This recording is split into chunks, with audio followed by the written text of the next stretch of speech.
Well, hello everyone and welcome to the video walkthrough for the final installment of our series, The Perfect Listing. Today we're talking about the perfect product images. And it's kind of difficult to, in a 5 or 10 minute video, create images. I'm not really a graphic designer or a photographer. So what I thought I would do instead is to just show you some examples of both good and bad product images. I also want to make sure that you check out the podcast episode for this this corresponding video, because I go into much more detail there than I will here on this video walkthrough. But since I do believe that seeing is helpful and is beneficial, I did want to show you some examples of good product images. First, we're going to look at dog treats. These are some of my competitors. Now, one of the things that I talk about in the podcast is the need to have a really nice plain white background for your images. And right off the bat here, you see on my screen, this one to the far left is a sponsored product. So they're not really ranking number one for dog treats. They're paying to be there.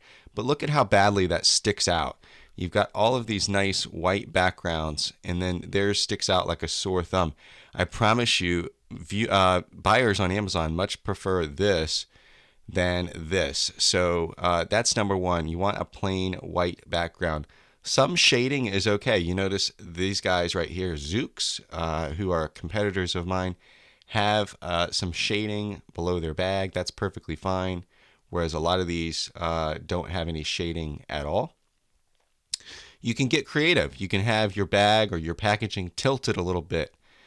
You don't want to get too creative. The main product here needs to fill up approximately 80% of the image, and you don't want to include a lot of props or things like that. Let's look at this over here. This is an ad, and they've got this Chihuahua standing here in front of their dog treats. I can't imagine that's working really well for them for a lot of reasons. Number one, it really distracts from the product itself. People are focusing on the dog or how cute the dog is or how ugly the dog is, depending on their preference. The other thing is that not everyone likes Chihuahuas. Some people love Chihuahuas. Some people are not big fans of Chihuahuas.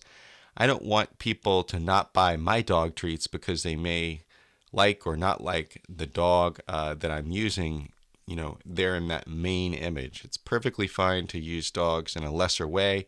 You see dogs on almost all of these packages, and that's fine. Another one up here, to pick on these guys again, is they've got this sweet potato dog treat. So they've got a cut sweet potato kind of as part of the packaging there. I wouldn't do that in my main image. Again, perfectly fine to do that on some of your other images, but I wouldn't go that far on your main image.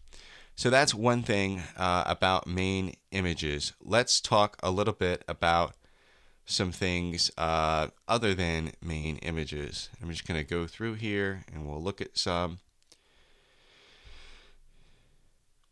All of that looks pretty good, although I will tell you there's some glare in this packaging, and that's one thing to be careful of, is that you don't have a lot of glare that would prevent someone from reading your image. The other thing is that your main image as well as your other images should be at least 1,000 pixels by 1,000 pixels.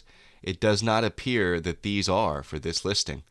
Okay, so when I hover over the images, nothing's happening. I'm not able to zoom in even when I click on them, not able to zoom in, can't really read all of the ingredients or this fine print down here. So that's incredibly important when you're working on your images, is to make sure that your graphic designer or your photographer does your images a minimum of 1,000 by 1,000, but all the way up to 2,000 by 2,000. Also make sure that everything is readable, that you don't have any bad glares on this.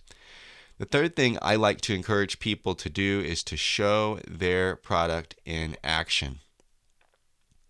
And none of these are doing that. I'm not seeing any that have done that. We're going to find some, though, I promise you. Show your product in action. Show dogs eating it, or show it in a dog bowl, or show it laid out and nicely prepared. These guys are really good. I bet you they're going to help us out here. Perfect. There we go. Love Rocco and Roxy Paul and his team do a great job. They're a really good brand, and they have built a really incredible private label empire the right way by treating customers well and providing high quality products. So really like the folks over at Rocco and Roxy. They are competitors of mine, but I view them as the good kind of competition for sure. So they've done a really great job with some of their images here. They show their packaging from different angles, nice high quality, high resolution images that you can zoom in on. And then they show some benefits and some features in their images. They talk about their company and talk about the fact that they're a small family-run business, etc. They talk about and they show dogs actually enjoying their treats. So this is a perfect example of the right way to do product images. They've also included some branding. Look at this banner down here at the bottom. That's really nice. They've been able to include that in each of their images. It just helps to tie everything together and make it really cohesive. All right, so we've looked at some product images that are good. Excuse me. We've looked at some that are not so good. Here's one from a big national brand that's at least trying to do some things the right way. Who knows? It could be an arbitrager or someone that put these up there, but at least they're making an effort and showing the different angles and things like that. We've looked at some good examples, some bad examples. The most important thing when you're dealing with images is to really never be satisfied. You can always be working to improve your images, and you should be working to improve your images as you go along.